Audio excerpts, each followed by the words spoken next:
Good evening, everyone, and welcome. Yo. By the way, before you do your fabulous introduction, is there a link that I should have to send out to people on LinkedIn? Well, I'll do this. I will drop the link in the chat as you're giving an introduction to yourself, and then you could turn it over to the wonderful Lauren. I love that. So go ahead, David. Take it away. Oh, so you want me to introduce myself or introduce you? Want me? Please. All right. So well, I am David Breyer. What does that mean? That means espresso. That means coffee. That means branding. That means everything delicious, and that means turning anything that could possibly be ordinary into something extraordinary. Because ordinary ain't gonna wake anybody up. Average ain't gonna make anybody up. Mediocrity is not going to wake anybody up. So that's what I do. I basically help companies, entrepreneurs wake things up. I take them from a comatose state of awesome hibernation and bring them into a state of being so freaking alert that they're like that a Christmas tree gets envious when they're in the neighborhood. That's what I do. Love it. Lauren. I'm going to rival that because I'm always down for a challenge. I'm Lauren Greif. I am the owner and founder of Portfolio Rocket, and I help creatives and marketers find the 80 to 85% of the opportunities that are out there not posted. So I work with senior level creatives and marketers and essentially drive them to their ideal next move. Notice I did not say job, because a job is, for many of those people, is a job. And at that level, they're not looking to get their foot in the door or been there, done that. They want that next amazing wake up and smell the coffee kind of opportunity. I love it. But don't you have like this amazing slogan that kind of summarizes all of that? Oh, funny you should ask. So, in my travels, I came across this amazing headline or subline, logo line, or what are you calling it? A slogan? You call it a slogan. I call it a tagline. A slogan. And that is, eliminate the guesswork, start the real work. Ooh. And I wonder where I got that one, right? I love it. Yeah. And Roger, are you going to introduce yourself? Yeah. I just shared the link just so everyone knows. So if you'd like to hear that. Yes. So Roger Brooks, I'm a podcaster. I'm a writer. I am an instructor. I help people attempt to write their first book, which is probably the most fun I have. And I also work for a wonderful organization, which is a fairly large credit union, which, by the way, I don't know if people know, credit unions are not-for-profit organizations. So that really ties in with what I like to do, which is being of service. So that's really my main mission, is to be of service, to help people get unstuck, whatever it may be. And I love working with people like David Breyer and Lauren, because when you work with people like the both of you, I find that I learn new things through every conversation, through every interaction, so I could grow. Because why are we here? We're here to grow. Constant growth, constant learning. We will never reach our peak. If we reach our peak, I think there's a problem. So I love to connect with people like both of you. And I love to do dynamic events like this because we're able to broadcast worldwide. I mean, could you imagine 10 years ago thinking that you could just jump on your computer with two friends and broadcast worldwide? The thought would be, no way. And here we are being able to do it. So I think we need to take advantage of technology in every way, shape, or form. And more than anything, like I posted earlier this week, help people, like help one person a day. If you have that mindset of helping one person a day, one will become two will become four. And before you know it, you're helping people all day long and you get nothing done. But that's okay. There's a lot of gratification in it. So that's me. And thanks, guys, for joining. I appreciate it. I like that. I like that. I don't know that I necessarily totally see eye to eye with the getting nothing done part, but I know where you're headed. Yeah, I'm being facetious, of course. You're being poetic. You're being poetic. I think this should just be nicknamed, like Poetic Word Jam Tuesday night. I mean, with Roger. I mean, that's I think what it should be called. Let's do it. Let's do it. So we are going to talk about, this has been the craziest year, obviously, for everyone. So people are now starting to think about, okay, we're going to make it through. We're going to survive. We still have a long way to go, both through the economy and just I think small businesses continue to suffer, and we worry about our restaurants and our churches and everything else. But people are starting to think about what's ahead. When we turn the corner here, what are we going to do in 2021? And David, you had the brilliant idea of doing this and getting this kicked off because you have so many wonderful ways to help people elevate what they already have inside of them. Lauren, you just went through David's masterclass, and I think you're going to talk to that firsthand. But David, I'd like to turn it over to you. As you think about 2021 for yourself and your clients and all those people you touch on a daily basis through social media, what are some of the things you're thinking about that is different this year than any other year? Well, first of all, not to be unsympathetic about those that are struggling, but I am freaking really excited about 2021.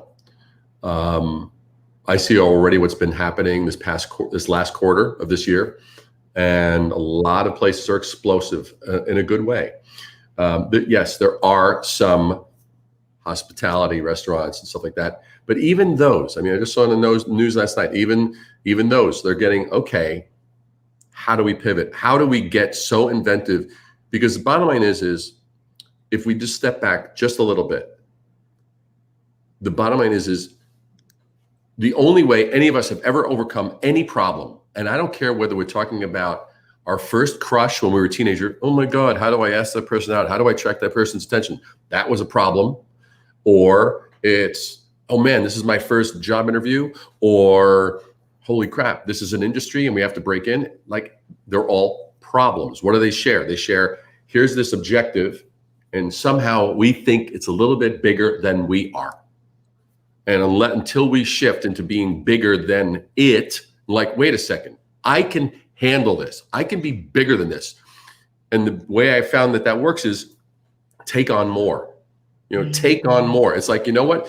Oh, you got one job interview, take on 5. And if that doesn't handle it, then take on 5 and help 10 other people get their 5. I mean, you got to expand it and explode it. And if you have that kind of mindset, you actually do become unstoppable despite the barriers. So I'm super excited because I'm seeing businesses and industries that I am now helping that 6 months ago, I didn't even know some of them were even industries. They're like very different type of businesses, but they're ones that they haven't been like decimated like some industries. So they're obviously able to move, and they're figuring, how do we move? How do we still create revenue and growth and add value?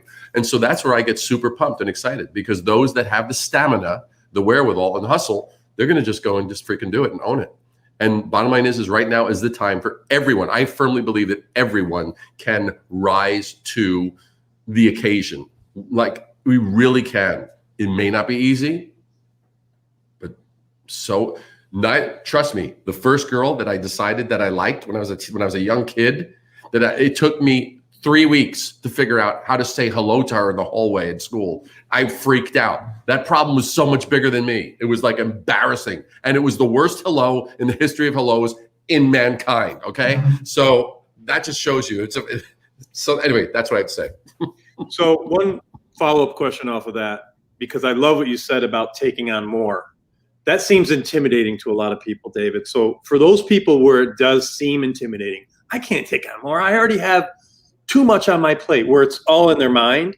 How do you help them through that? How do you help them find someone that has maybe some aspect of the thing that you're struggling with. Like maybe they don't have enough time, they don't have enough this, they don't have enough that, or not enough revenue. Find someone with a sort of comparable aspect, help them.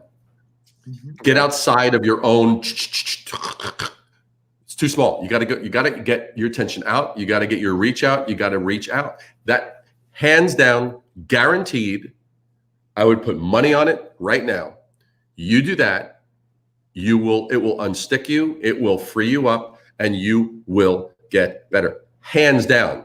And it's not like a good idea, and it's not a motivational speech. I don't believe in motivational speeches. None of us needs a freaking pep talk. None of us are that broken. That's BS. That's a spiel. Oh, let me speak so that I can inspire you. Bullshit. All right? That's like bullshit. So I look at the factor that we each have immense power that we haven't tapped into, and you start getting your direction the right way. Where do we start screwing up? Where it starts becoming too much this. Some of the wealthiest people I know are some of the most miserable because where? The attention's going all here. They're not reaching out enough. So misery corresponds to that, dissatisfaction, low morale, and low feeling defeated. All of that, they're all cousins of the same thing. The direction's going the wrong way. Start getting out. Start helping others. Start doing stuff. Start seeing your value in action. Your value in action. Do that. That will unstick you. Wow. So well said. So well said, David. Okay, so Lauren, let's talk about what's going on in your mind for 2021.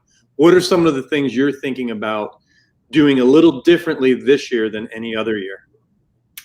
So this is such a good question. I actually have it on my whiteboard. What's my big and in parentheses little audacious goal for 2021? Because I'm a little bit of a buck the trend kind of person. So I really don't want to. A little. Yeah, well. Trend. Look, just for the record, for those that don't know you, trends tremble in Lauren's presence. Okay, just so you're clear about that. That's not true. So I have a lot of things going, but one of the things that I really do want to attempt to do is a graphic novel. I actually had written a graphic novel many years ago when I was overcoming cancer, and it was really disruptive. Talking about like who does good bedpans and like which nurses like give you the best diss on their attending surgeons and all that, who has the best gossip, all that. And so I really want to take that idea and start using it within the framework of my business. That's just one crazy idea. And I have a bunch of other ones, but I wish I had something better to offer you because it's still percolating. And I will let you know when the hatching starts to happen, I promise. But I think personally, that you should absolutely do a social post on the factor of why David Breyer said that trends tremble in my presence. I think you should do something with that. I just have a feeling. You have a feeling? I have a feeling. I'm not going to speak about myself, but if David says, So I want to get back to the master class because I was under the impression that we were going to bust the roof on that. We are. We just wanted to kind of set the tone. Okay. For next year, like this, it's on a lot of people's minds. Totally. We just want to set the tone, but absolutely, the masterclass, which you just finished. Yes. That put you and about 15 other people in great shape to head into 2021. So if you can, Lauren, take us back to before you joined the course. Sure. What was your interpretation of what it might be versus what it actually ended up being? Great question. So first of all, I normally speak to job seekers or people in the market, end users. I want to just preface this by saying I'm a small business owner. I'm a solopreneur. I started my business in March of this past year. 2 weeks before the pandemic. Great timing. And I just want to also reference that because, like, so what? Who cares? Like, we know that there's a pandemic. We know that there's a lot going on. But and I guess it would have been easy to say like that's not going to work. But I had already made up my mind. I wasn't heading back into corporate. As you can probably figure out, I'm a corporate rebel, and so there was no way I was going back. I lost those breadcrumbs. So I knew that I was already on the other side. And then the question is, so what now? The competition is there. You know, lots and lots of people have literally 735 million people penetrating LinkedIn every single day. Content, noise. You know, this person, that person, I do this and I do that. And so things were going pretty well, but I knew that it had a pretty short shelf life. That there was going to be a time, some invisible line, where I was going to hit a wall and I could be at risk of becoming ho-hum. I could just get kind of like sucked into the vapors of whatever that social media channel is, because there's so many and they're all so saturated. And so I actually called Dr. David Breyer and asked him if he could help me with a clicheectomy. That's his line, not mine. So that I wasn't, you know, going to kind of fade into the abyss, right? I don't want to be one of somebody. I want to be my own, whatever that is, and really own it, claim it, and continue to build upon it.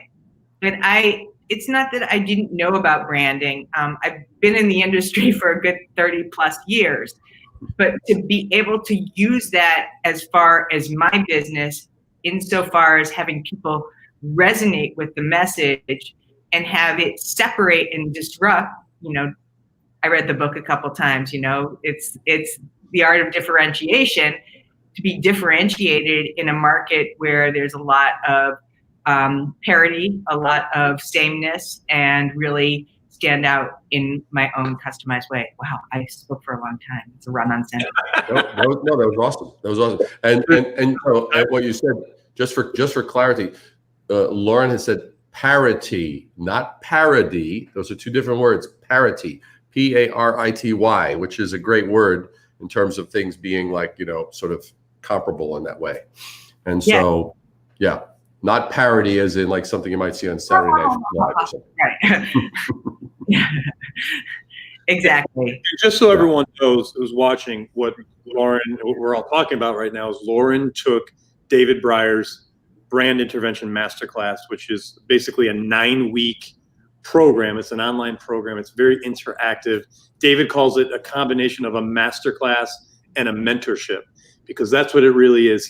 It's interactive. So you're not buying one of these courses where the modules drop and then you don't talk to anyone for 8 weeks. This is very interactive, so that as you're learning, you're able to ask the questions and share the ideas. And as David likes to say, teach another, so that you actually comprehend it, not only for yourself, but to be able to teach it to someone. That was the biggest thing I learned from your program, David, is to be able to teach me. And that's with everything in life. Like, you know, I tell my kids something, now I'm telling them, and teach someone else how to do that, because it really works. So I have to ask, where did that come from? When did you start that actual process? I was watching someone deliver a thing, and it was just kind of mentioned as a little aside. You know, it was like this concept of like, you know, I don't remember the exact context of but the part that I took away was, and this kind of became my little mantra that it resonated with me: never learn for one, always learn for two. And I started to look at that. I started to look at others, and I looked at how others were learning. I looked at how I learned. And what I found was, anytime that I studied something with the intent of knowing it well enough to help others, it had an entirely different context than if it was like me just doing it to solve my problem, just something I was working on. It was too insular. And so to the extent that and there would be times that I would take on something and I had to teach somebody, and sometimes I might not have studied something that way, but all of a sudden, if I now had to get another on the same page as where I was, and I knew something, it was like, I had to go, I need to package this in a way that allows me to transfer an idea from here to there. So we are on the same page. And I had to really look, how do I do that? How does that happen? And every time I did that, it took on more meaning and more ownership. That's one thing that I come down to. There's a level of ownership. The whole course is built around ownership. And I know, Lauren, you could talk to this point, is it's not built around me knowing something and sharing my knowledge with others. It's a matter of, I am sharing certain things so they become owned by everyone there. And the course, the way it's designed, is designed so that it's not built on, let me share and throw stuff at you, information at you. No, let me give you one certainty of something on top of another certainty on something, on top of another certainty on something. And the mentorship part, which is the Saturday Zoom calls, that's where it's like we hammer the living crap out of it, where if there's any like, well, you saw it. I mean, that was pretty magical. I loved it. Like 911, like, I'm stuck, I can't finish my homework. Yeah, that was great. It was great. But that's the thing. And so literally, if those watching the show right now are, if it's literally like kind of like, well, if you walk away with one thing, never learn for one, always learn for two. And if you study something with that context in mind, I am going to take this to own it so as to be able to impart it to others. Your actual value to yourself will be at least 5x as far as your worth to yourself, your worth to others, and the material's worth to you. I think that there's a medical school trilogy that goes with it, which is learn one, do one, teach one. And so it's like how surgeons are supposed to like learn how to kind of pass it along. Well, that perfectly fits with the clichéectomy then. There you go. For those that are tuning in, the clichéectomy, basically the whole idea is that we will remove cliches from their roots out of your brand, and it's done very, very directly, but very non-invasively. In fact, it's actually an outpatient thing. You could actually, after a clichéectomy, you could literally walk out, go home, and have a drink. No problem. Yeah, I find myself saying that a lot, though. I'm using it as in the vernacular in real life, IRL. I love it. Well, Lauren, what was it like for you to take that method and learn it, but then teach another? How was that for you? Great. I mean, it definitely it changes things, right? Because you're hearing it, you're implementing it, it becomes alive, it becomes active, and it also becomes a place where you can find the hiccups, right? So if I can't explain it to somebody, then there's clearly something that either I don't understand or I can't really articulate it. So either way, it forces you to stop and go back and really be clear about what you can do and what you can't do. And also it forces you to clarify it, because if it's complicated, people will not understand it. So, it's kind of like, I always use this kind of a stupid example, but it'll resonate, at least for women. A little black dress sounds like it's like this really easy thing, right? That little black dress, that perfect little black dress. That is so hard to find. That kind of simplicity is not that easy. It sounds like it's easy, but it's not that easy. And that's kind of like what we've learned in the masterclass. It appears like it's, poof, all of a sudden, you have this great brand idea, or this wonderful slogan, or this, incredible visual, but it's so much more than that, because a lot of the groundwork that you never really see, like most people don't see, like the 911s, or like, the late nights where we're like, I'm going through the homework and watching these videos, which are incredible, are really forcing me to take it to another level. It just looks like it came out, but it didn't. It definitely did not. Yeah, what I really like about the method of teaching another is that you can't fool yourself. Like a lot of times we'll read something and just kind of skim it. You can't skim it because if you don't know it well enough, you're not going to be able to teach it. So we can no longer fool ourselves that we know something when we have to teach it to another. So again, that's why I'm trying to actually incorporate that into my life with everything, because if you could teach another something, that means you really, truly understood it. And if you don't, then you could do more research or ask great people like David Breyer, more information about it so you could truly understand it. And that's what I love about another part about the masterclass, David, is that you have these live weekly calls on Saturday mornings. And as you said, Saturday mornings are never the same because they take on this whole life of their own. They're 2-hour intense sessions. It seems to go by, like that. But that gives people the time and the space to be able to ask the questions that they need and for you to be able to respond. And then the interaction that happens there, it's just magic. Yeah, no, it was priceless. I mean, it was a joy. And I realized after Brand Intervention came out, I realized that as I was starting to be invited to more and more podcasts, that I always knew that I was quick. I quick response, interactive, this, that, the other, But I would just say that it was. I found that I could actually impart insights super fast, spontaneously. And when people would say, "Do you want the questions in advance?" I'm like, "Hell no, no! I want them in real time, and I will give it to you." And so I wanted to avail all those participating in that particular skill set, so that way they could take advantage of it. So it was like, "Oh, I'm da-da-da-da-da," and that was the most fun part. I mean, it's completely live. It's like there's no safety net. There's no safety net on that Saturday morning call. It's like, okay, here we are. Let's bring it on. And that I love, because it's like, it's real. It's like da-da-da-da-da-da-da-da.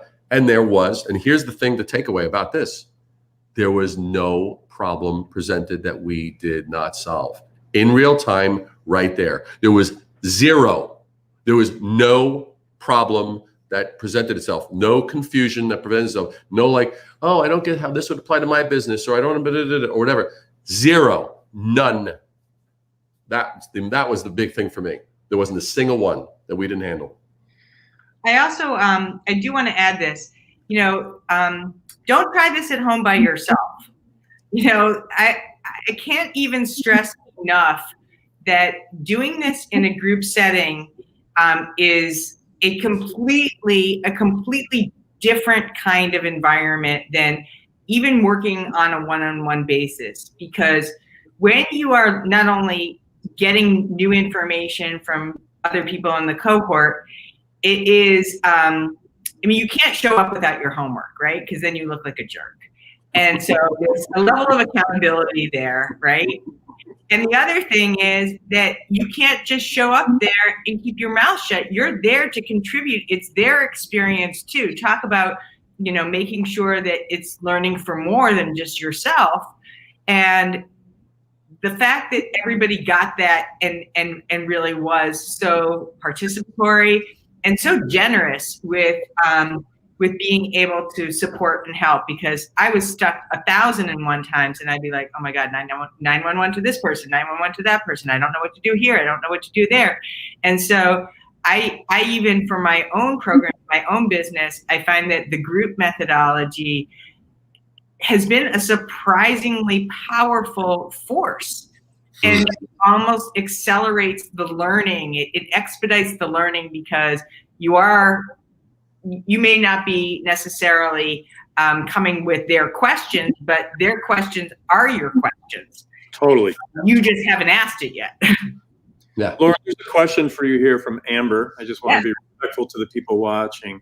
Were you able to figure out what differentiates you from your competitors? And could you share that, please?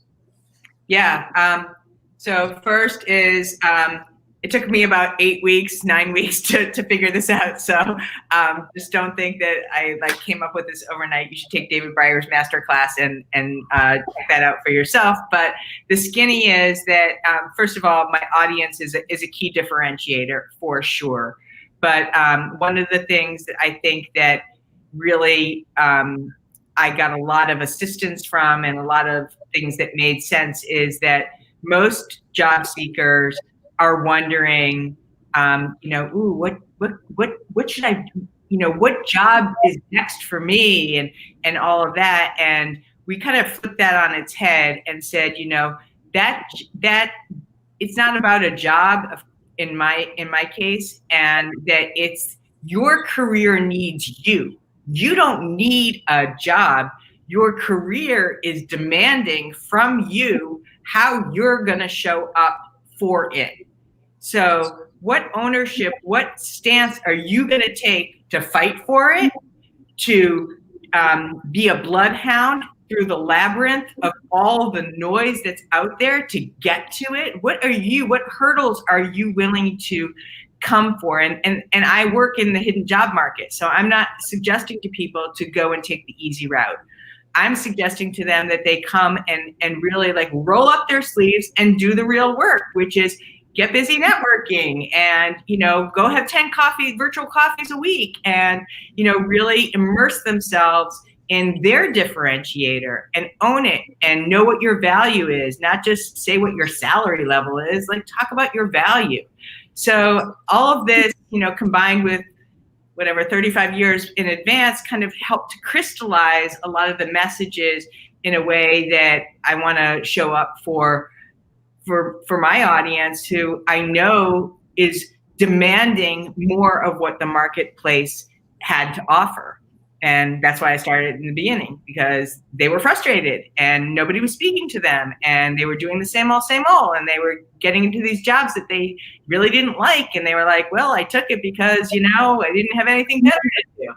And there was nothing that was customized for them. So all of these things together, I hope I'm answering your question, Amber, really, really came together in that class. And that's how we got to eliminate the guesswork, start the real work.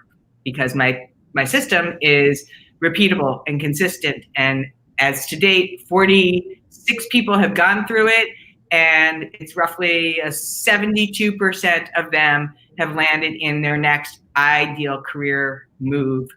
Some of them have decided that they don't want to work in corporate anymore, and they've started their own business, but they're working, they're happy, and this is in the pandemic. So to what David said before, the constraints help create more creativity. And just to complement that, I mean, just for those that are listening and hearing that,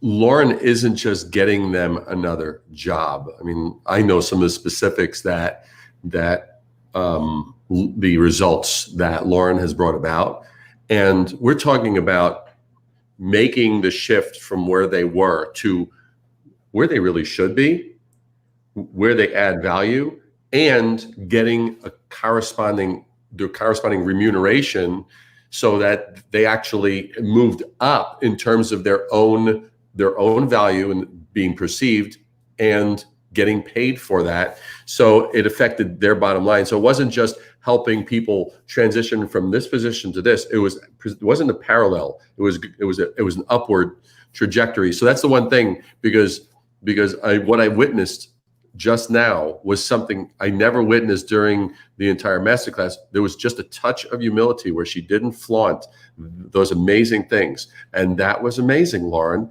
I actually, no, you were talking about wonderful things, but I have told Lauren from very early on in this, that she was a super connector, that she was actually a superhero, and because of various traits that I observed. And that we've talked about that quite a bit. And so I'm now flaunting on her behalf her superhero qualities. There you have it. Awesome. David, I know you've helped people in all walks of life, all different businesses, large, small. You've even helped rebrand cities, for God's sake. Yep. Amazing. But if people are listening and they're saying, what is this brand intervention masterclass? Is it for me? How do you answer them? Well, let me see. I'm going to give you. I'm just going to give you some actual statistics. Okay. So, I mean, the ones that I know of, there's probably ones that I heard that you have yet to get wind about, get feedback on. But like, for example, one of the graduates just told me by applying, and we spoke 2 nights ago. She was, oh my God, da da da da da da da. And so, as a result of applying, one thing that we talk about in the masterclass, the 3 phases of branding, right? And so there are 3 phases, of which almost everyone does 2. They happen to overlook the 3rd. So they're really, what they think is 100% of the branding cycle is actually only 66%. They're leaving an entire 1/3 of the actual branding interaction and relationship building. And the 3rd one actually is what creates future and relationships. By doing that, this alumni closed, reinvigorated an old client, and all of a sudden now they had $60,000 in revenue from that client from doing business with them. That's one. Another was actually very funny, and you know who I'm talking about. And he, if he's listening, he knows who I'm talking about. He was hesitant. He actually waited. I think he was maybe the 3rd to the last person who signed up for the masterclass for the one we had. Week 2, he closes a contract for $212,000. Okay. What's that? On the Saturday call. It happened real time. Oh no, that was the bigger one on the Saturday call. This was another one. No, here's what you need to know, which very few people don't know. There's another vendor for the client that he was satisfying who actually already had a signed contract for $170,000, and he not only upsold them because he understood the difference between value and price.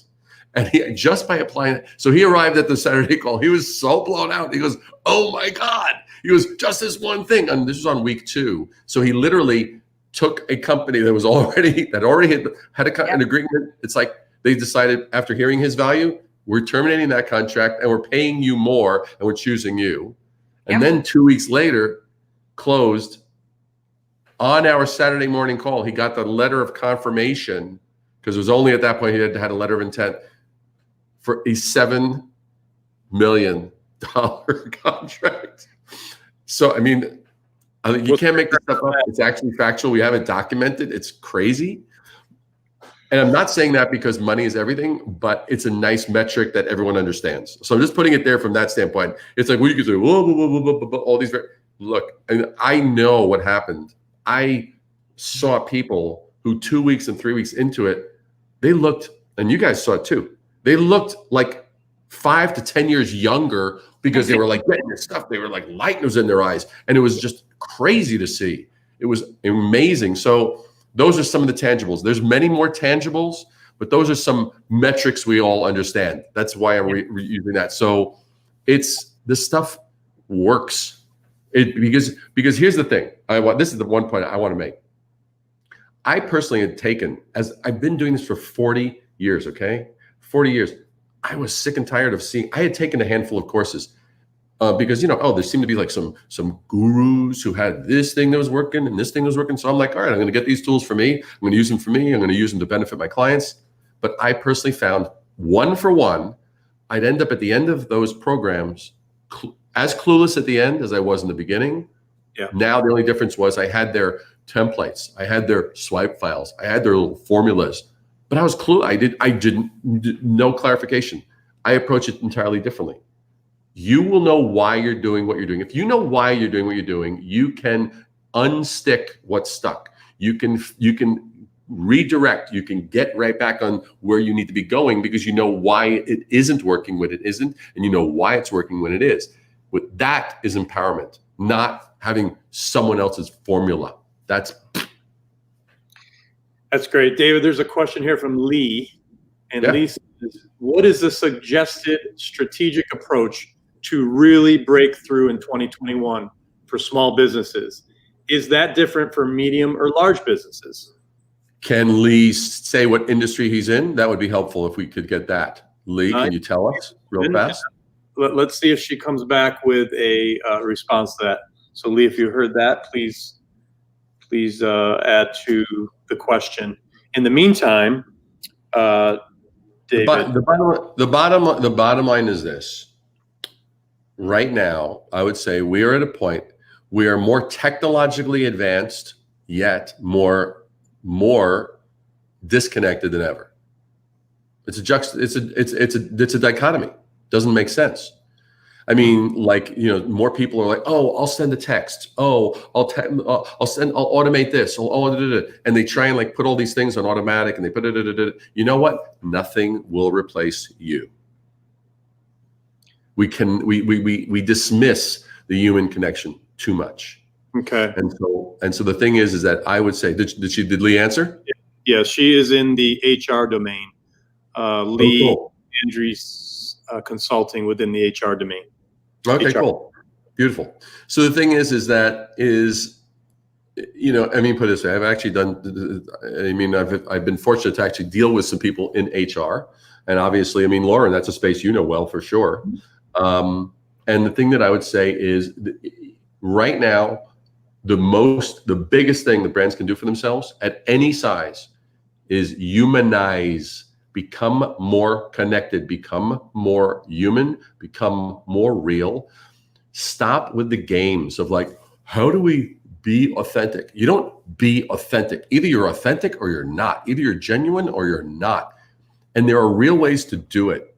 Be straight. Be unquestionably, unswervingly straight in your communication. People will feel it. People will resonate it. And for the few who dismiss it as, oh, you're trying to be transparent, trying to be real, those are toxic personalities. If they weren't going to dislike that, they were going to dislike the color of your shoes. You know what I mean? It's like eat shit and die. I'm sorry. So, so that's the basic thing. So be real, add that to the mix. The best, and you want real proof of that? The best brands that we all love and really stick with are the ones that are that have a human connected with it. Whether you're talking about Steve Jobs with Apple, or you're talking about Elon Musk with Tesla, or you're talking about Gary Vaynerchuk with VaynerMedia, we have a person, human values. And even Nike, even though Phil Knight wasn't like there out front, he turned the people who were embodiments of what we all aspire to, the Michael Jordans of the world, et cetera. You went, whoa. And it wasn't just about buying a sneaker. It was about living life. It's about just do it. So that's what I would say. That's the thing that in 2021, be more real than you have ever allowed yourself to be. Give a damn for real. That's what I would say. Let's touch on work ethic for both of you. It was talked about a little bit in this segment, but I'd like to go a little bit deeper if we can. I just have a feeling, from some of these, podcasts I get on and responses from people. And David, you and I interview a lot of people for your course, and I have other courses where there's a lot of the same feedback. But when it comes to work ethic, how important is it not only to give 110% all the time, whatever career you're in, but to put in the work before and after hours? Like for the three of us, I feel we're always on, right? So it doesn't matter if it's 7:15 at night or 6:15 in the morning. We do whatever it takes. And I'm not boasting. I'm just saying we're at that point where it's just part of our fiber. But I think there's a lot of people have a lack of understanding of what it really, really takes to be successful, however you want to deem that word. But I'd love to hear from both of you on work ethic, why it is important to you, why you set such a high standard not only for yourself but as an example for others, and what it would mean to people that aren't really putting in 110% today if they started. Lauren, you go. Yeah. So, I have a couple of cliches that I'm afraid to bring out now. But the one that I really focus in on is you get what you tolerate. I think that if you are somebody who is going to half-ass it, you can fully expect that that's what's going to show up, and you're responsible for that. So when I take on clients, I more or less tell them, like, help me out here. Like, how badly do you want this? I mean, whatever this is, whatever your next thing is, how badly do you want it? And they're like, oh, I want it really badly. I mean, I want it so badly. I'm like, are you willing to go to like any length to get it? And that's where the rubber meets the road, right? Well, I'm not really that sure how badly I want it. Well, I didn't ask you how badly until you said that you wanted it really badly. And so I hold them accountable to that. I hold myself accountable to that. Like I told you, I wasn't going back to corporate America. And so I had to be willing to go to my own any lengths for that. And in the beginning, and it's still the beginning for me, it's the beginning every single day. It's the beginning all over again, is like a lot of falling on my face and like not understanding the tech. And like I learned 17 different software programs since last January. Like I am not a tech person that like embraces that and thinks that that's a fun thing to do. Not at all. That's why my hair's gray. I mean, the point is that like all these things are just like they literally are the reasons that support any length. And this is a competitive marketplace, and it's going to remain competitive. It's not like all of a sudden, 2021 is going to come around and everybody's going to, like sing Kumbaya and peace, love, and granola. Like it's not going to happen. It's going to still be competitive. And as in my industry, or in the industry that I have the opportunity to share with so many amazing people, is that hiring managers and people that are on the market, if you are doing anything aside from going to any length, well, it's going to take a long time, because there are a lot of people that are. And there's a lot of information out there, free information that is at your fingertips and disposal. It's working with what you have, because there's always going to be another reason. I don't have enough money. I don't have enough time. I just don't get it. There's always going to be something else. And so, in my world, I just say man up or woman up, whatever it is. If you have that burning desire, it's on you. Awesome. David. Yeah. Well, first I want to answer one question, one that I saw from Chris Jones. If Chris is still with us, I mean, he asked on why I say motivational speeches are BS. The reason I say that is because the context, I don't agree with the context. I don't agree with the context that someone standing on a stage or being on a video or something like that I need to hear their words that will then inspire me and illuminate me to da da da da da. Because the one thing that I say, I mean, I make this very clear in the beginning of the brand intervention masterclass. I say, you don't need more of me. You need more of you. And my job is to give you you. That's it. I'm here simply to help bring that about. I'm not here to inspire you. I'm not here to motivate you like some freaking dopamine drug, so that way you can be like, oh, I got my snort of David today, right? It's like, you know what I'm saying? It's like, that is not where I live. That's why, because anything that anybody that I work with, whether it's client or masterclass or the client or whatever, if they demean themselves, if they lessen their role in the game, I will call them on it, because that is BS. That's why I say that motivational speeches are BS. Some of them are great and some of them are nice to listen to. And I may find one or two that I may find enjoyable, but I don't put it as like, oh, the motivational speech gave me the that I needed to finally survive and da da da da. It's like, that's giving all of my power to the words. But let me ask you the power that we each have. That's why I say that.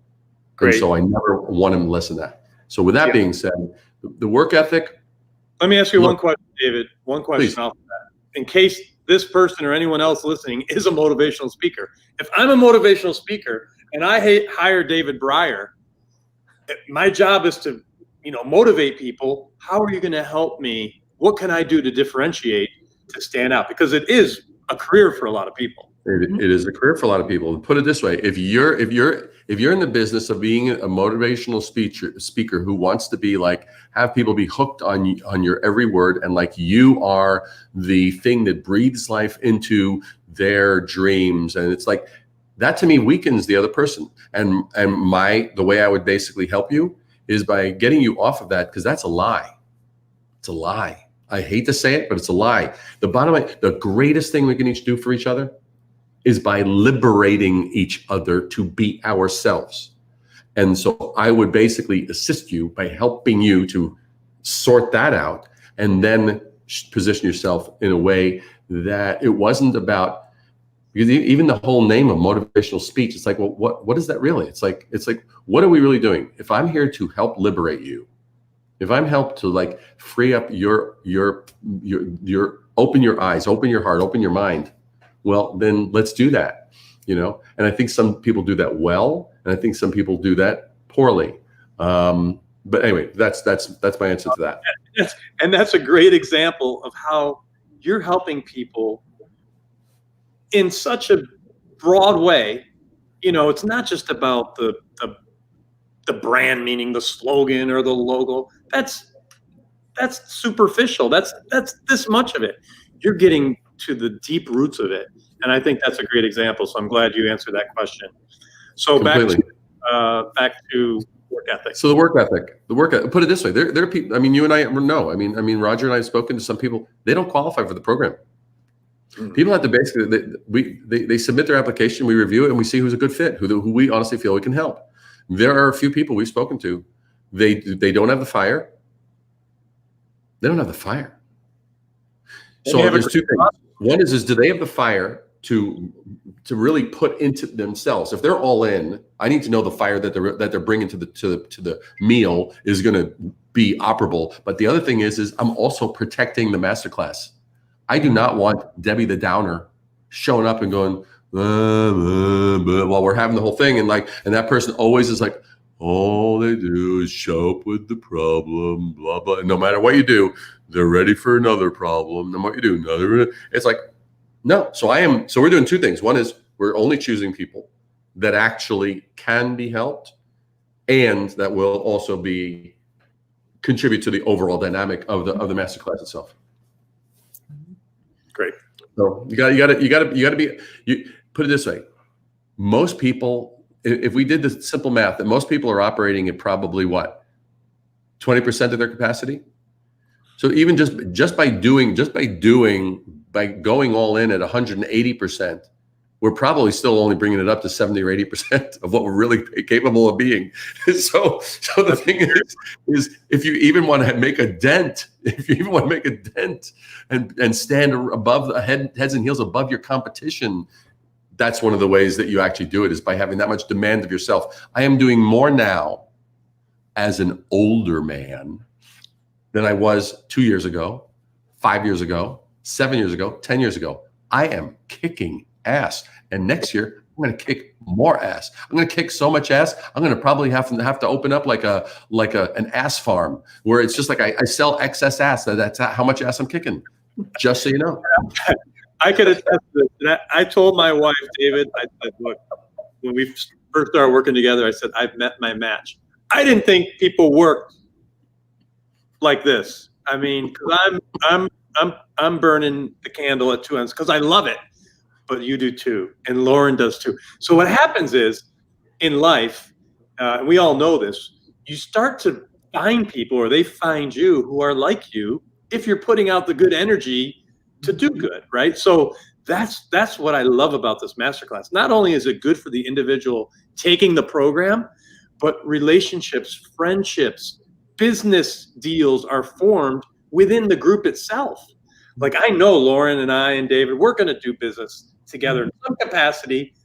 We don't know, we can't, make it up right now, but it will happen because we're putting the good energy out there. So that's one thing that I love about this masterclass is the dynamic of the group itself, that you can't buy it. Definitely not for the price. And Lauren, you could attest to it better than anyone that I think you're a changed person when you come out of the 9 weeks. I think that there are a couple things, and I think it is for all of us. If we walk away from any course, right, and we take away those key nuggets, I have noticed that when I want to I'm not a shortcut person, but when I'm tired and I want to just kind of, take a little bit of a detour, I get back on that road. And a lot of that came from masterclass. Or, you were talking about, I don't want to give it away, the third that people don't pay attention to. And I've been, literally like trying to come up with what is going to be my great, holiday gift for my clients that I want to, and I shared it with David today and he said, wild.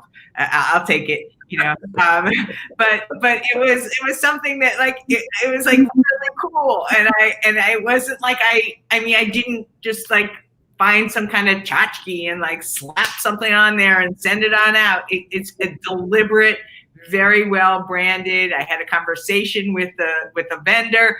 I talked about all these pieces that are going to go together. I care, and I care because it's important to me, and I want every single one of my clients to wake up in the morning and be like, I'm fired up, like here it comes, and so I can't, like they say, you can't drink from an empty cup. So I really want to be able to pass that on. Really is my goal. And so not only are they happier, but their purpose has been, their purpose and their reason for being is gratified. They deserve that. I know that. And we all do. So it's exciting. It's exciting that I was able to take what I had and combine it with David's expertise and the class's generosity and collaboration and turn this into something that is, like David said, like big. It was bigger than me, and I'm so glad that I had the opportunity, and I'm also glad that I completed my homework and got the certificate. Well, I want to say for those that are with us, I want to say for the record, I love the energy, I love the fire that you brought into it. I loved your tenacity. And for those that don't know Lauren, once she sinks her teeth into something, she like goes all in. So even at one point, I didn't have to do this with anybody, but you were unique in this way. Because at one point, might have been week. Oh no. Week 5 or 6, and I think and you were like, you were really working on your brand story, I said, Lauren, take a walk. Take a walk. Put the paper down, put the hands in the air, back away from the table. Yeah, I know. And just because you need that. You get in, but then you got to be able to like, it's okay if you don't solve this today. Yeah. Chill, just chill, step away, and then come back at it tomorrow. And so it was just that kind of thing where it's just, but literally, like no one is. You are never ever treated as a cookie cutter sort of one size fits all. It's like, I made myself available to everyone. I mean, I had calls, boom. It's like, oh, David, we're stuck. And I'd help you because that's my job. That's what you're signing up for. That's why it is literally a masterclass and mentorship. It is not like any program that you will find anywhere, period. Hands down, and if you find something remotely close, be prepared to pay about 10 times the price. Exactly. So David, for people who you have their interest is piqued and they're saying, maybe this is for me. Tell us a little bit about your next masterclass mentorship. When is it going to start? Yeah. I'm going to drop the link here for people so they could learn more about it, but give us a little bit of the details. Yeah, we're looking mid-January. We're working out the exact date, but it'll probably going to be the second or third week like sort of like this somewhere in the second half of January, that we're going to start it. And once we fill up the available slots, it's going to be amazingly, it's just good. That's it. We close it down because we don't want to compromise the intimacy, the workability, especially with the Saturday classes. And so, and it is literally, you get the actual, the module that week's learning and studies and stuff to read and watch videos. They're very personal, very real. There's nothing airy fairy here. This is all very real. And it basically walks you through the first 4 weeks. Literally, you become kind of like a brand intervention. You get like a brand intervention PhD the first 2 weeks. Then you find out other magical tools, weeks 3 and 4. And then the last weeks, 5, 6, 7, 8, those modules literally walk you through the brand intervention blueprint. And we work on your brand. Prior to that, you don't have all the tools. You don't have the insights. So that's basically what's going to be happening. As far as Saturday morning, let me just tell you. Someone says from New Zealand. So Saturday morning would basically be, that may be late for you in the New Zealand. If you're 16, yeah, it would be late for you. So I mean, it was the time that we found that worked in most parts of the world. The one thing about the thing with the Saturday morning stuff is I would really encourage you to make some of it, even if you couldn't be there the whole time. But they do get uploaded to the Facebook group, the private Facebook group. And so if you happen to miss it, you can still catch the stuff. And hey, if it's kind of like, I really want this and I really want to make it happen. I took calls to help. So if you're like, hey, I got a quick question, we make it work. I've got some friends. I have some Aussies who I love, New Zealand folks who I love. We always have to do some weird ass time. I have to call them 8 o'clock my time. It's like freaking noon by you guys. It's all crazy and whacked. So you guys are on the other side of the world, and I get it. But put it this way: nothing is unsolvable. Nothing is unsolvable. Trust me. If it's not real to you now, you will know by the time of the masterclass. Nothing is unsolvable. So if you're into it, then Mumita, bang, bring it on, man. Bring it on. And David, I just dropped a link for your book, Brand Intervention, because whether people take the course or not, it is just one of those books that everyone needs to have on their bookshelf. Totally. The size of the font, normal font size is like 12 point. This is 36 point, right, David? Yeah, 36 point. There you go. there she is. Always armed and ready.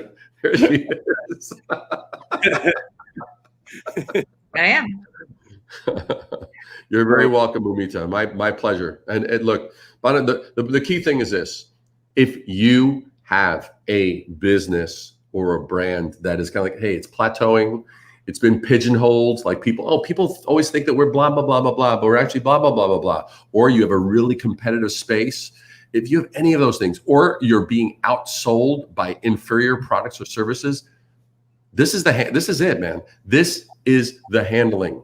This is 4 decades. You're getting 4 decades of that. Every business I worked in runs into these exact barriers and basically in 9 weeks. And you know why it's 9 weeks? It was originally 8. You know why it's 9? Because the last module, I gave it to all the guys, and you'll love this. It's like, oh, I love it. Alyssa says, it's like the how to make friends and influence people for branding. Alyssa, you're pricelessly adorable. Yes, you're pricelessly adorable. That's really good. And so the thing is here's the thing.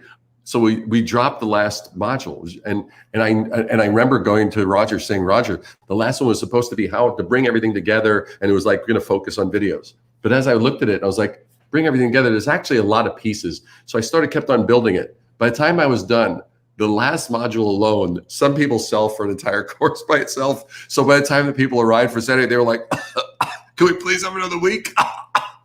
They were like dying. And so the last module is 2 weeks. You will need 2 weeks to get through it because it literally brings everything together. You could talk to that. Yeah. I mean, we all came asking for mercy. Literally. Sure. That's priceless. Yeah. Well, Look, we have Priceless.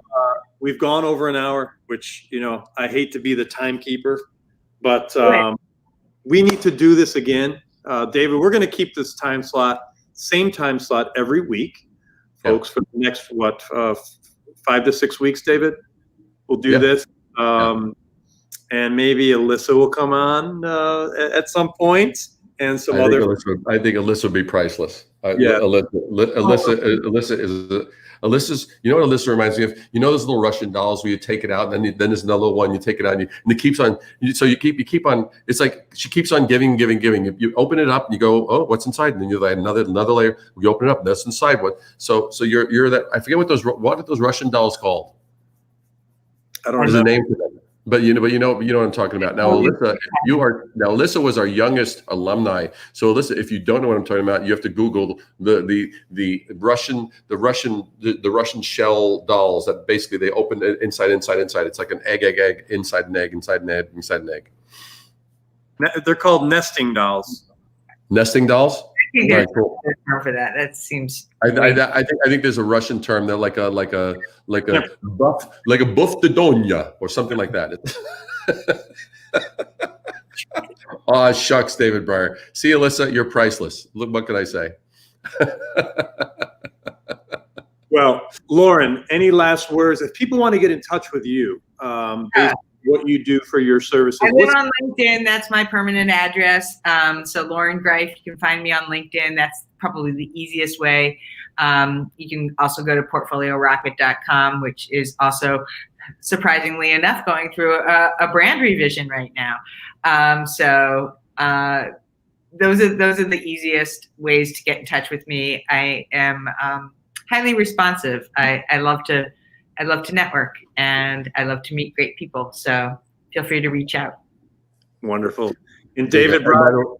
And by the way, and Lauren is awesome. If you are creative and you actually are, if you are looking not to just make your next parallel move, but to just like freaking elevate and catapult yourself to where you should be, then she's the one to reach out to. And by the way, the names of these, I may be screwing up the pronunciation. The names of these dolls are Matryoshka. Matryoshka, as in Matryoshka. Oh, someone just gave us that. With vodka, Matryoshka, and little caviar. It's great. We love this food. It tastes good. And a little blini. Oh, it's great. Momita just put it in the chat as well. Momita is a fan of yours, Lauren. Thank you. Thanks, Momita. David Breyer, if people want to get in touch with you, what is the best way to rise above the noise? Well, first of all, please get inventive. I find more people are like say, hi, I'd like to add you to my network. Get inventive. You wouldn't believe the crap that I pull. There was a guy, I'll tell you right now, like, for example, there's a guy, someone said, hey, blah, blah, blah, blah, blah, blah, blah. They said, so-and-so recommended I touch base with you. And I said, cool. I said, and this guy's his last name is Bentley. And I said, dude, anybody whose last name is Bentley, that's like the car of cars. I said, so of course. I said, I'm sure you go from 0 to 60 in like 3.2 seconds. So I said, of course, I want to connect with you. No question. You got to have fun. Be inventive. Shake things up. If what you're doing approximates what's expected, that means it's ordinary. Shake it up, push it, get fun. And you know what? Scare yourself sometimes. And you know what? You may make a mistake sometimes. You may overshoot it. Big deal. Did you die? No. Thank you. Lauren, David, thank you so much for joining tonight. Thanks for the invite. Absolutely. This was awesome. And everyone out there, stay awesome. The links will drop in there. If you're interested in the Brand Intervention Masterclass, we'll drop them in there. Book a call, and we hope to see you on the inside. Thanks, guys. Absolutely. Thanks, guys. You've been great. Lauren, thank you, darling.